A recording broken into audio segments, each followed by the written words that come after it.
In 1999, this scene changed Star Wars forever and still holds up as one of the best lightsaber fights of all times, and it is my personal favorite lightsaber fight. So let's go ahead and get into today's video why I think Duel of the Fates is Star Wars' best lightsaber fight.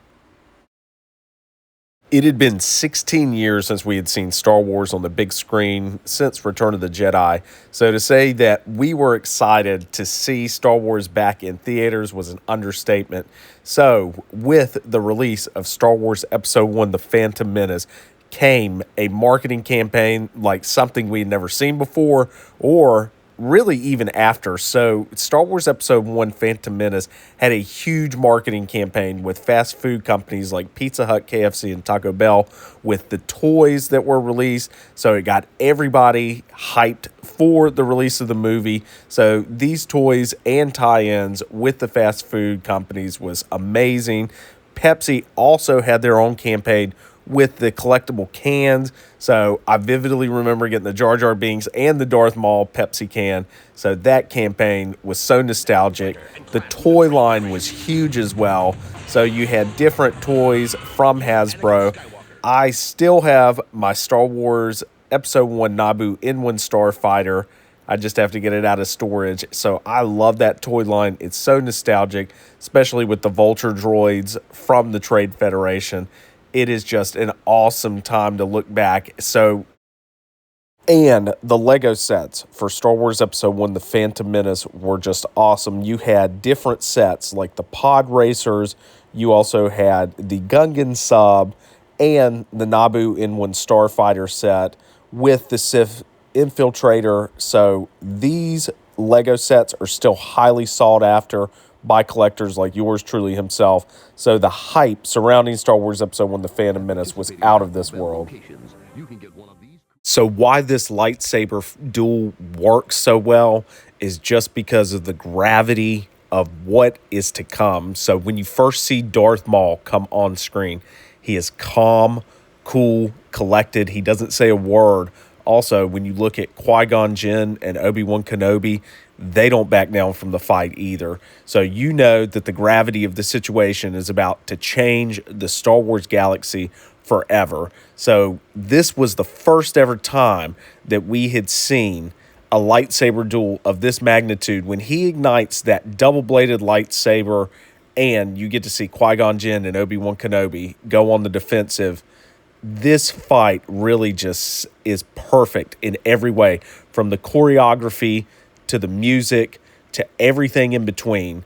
So the setting for this lightsaber duel was also something that we had not seen on screen in a Star Wars movie. So we were used to kind of a slower pace through A New Hope.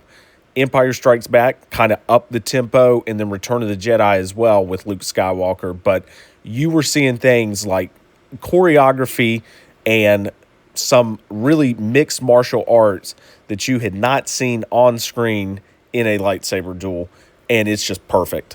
So the lightsaber fight itself was awesome. When Darth Maul ignited his double-bladed lightsaber and you saw Qui-Gon Jinn and Obi-Wan jump in without hesitation to start battling against the Sith Lord himself, you knew that something epic was about to happen. So from the setting in Naboo to the choreography and the music, this lightsaber fight has everything that you could want from a lightsaber fight in a Star Wars movie.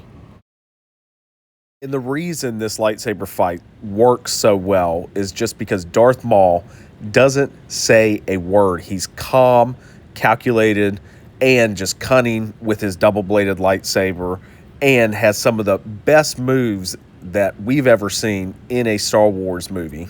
So we talked about it a little bit earlier in the video, but the score from John Williams really sets the tone for this lightsaber fight, and it is really one of my favorite scores besides Across the Stars that he also did for Star Wars Episode 2.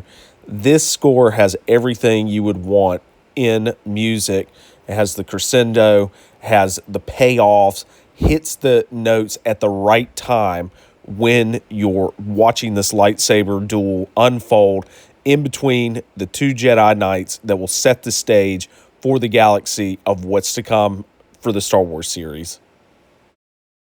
When most people think of Duel of the Fates, they think of Darth Maul's double-bladed lightsaber, the unforgettable John Williams score, and the choreography in mixed martial arts that you see on screen. But for me, the reason I think this duel has lasted longer than 25 years isn't really about defeating Darth Maul, but it's about saving the heart of the galaxy for Star Wars. Qui-Gon Jinn believed in Anakin Skywalker and the prophecy of the one who would bring balance to the Force more so than anybody on the Jedi Council, and embodies what it means to be a Jedi. And that's why when Qui-Gon Jinn actually meets his fate in the Duel of the Fates lightsaber duel, you really feel like the heart of the Jedi of old and everything they stand for, a part of the Jedi died with Qui-Gon Jinn. So when you see Obi-Wan Kenobi jump into action to avenge his master's death, you really do feel like the Jedi are about to change forever with the fate of this duel. Qui-Gon Jinn had just been slain by Darth Maul, so Obi-Wan had to jump into action. And the one thing about Obi-Wan is he really is an embodiment of the Jedi as well, because he does keep his promise to his master and does train Anakin Skywalker. And so that's why this lightsaber duel is so important, is just not because of the fate of Darth Maul, but because of the guidance for Anakin Skywalker and Obi-Wan's promise to Qui-Gon Jinn. And so when Darth Maul finally, with all of his hubris and overconfidence, meets his dreadful end of being sliced in half by one of the Jedi's greatest Jedi masters, Obi-Wan Kenobi and Jedi Knight, you really do feel like the fate of the galaxy was decided in this duel. And not just because of the death of Darth Maul, which we will see in future content. Darth Maul comes back, and Maul Shadow Lord is one of my favorite, not just animated shows, but Star Wars shows of all time. So the fate of the galaxy was really decided with this duel and the training of Anakin Skywalker and the promise of one Jedi Master, friend, mentee from Qui-Gon Jinn to fulfill the promise and train Anakin Skywalker and bring balance to the Force. So let me know down in the comments if you think that the Duel of the Fates is one of the most important, if not the most important, lightsaber duel of the Star Wars franchise. And if you disagree as well, let me know down in the comments.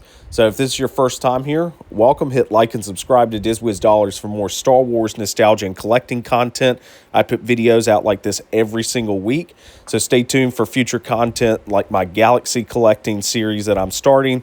And as always, may the Force be with you, and I'll see you in the next video.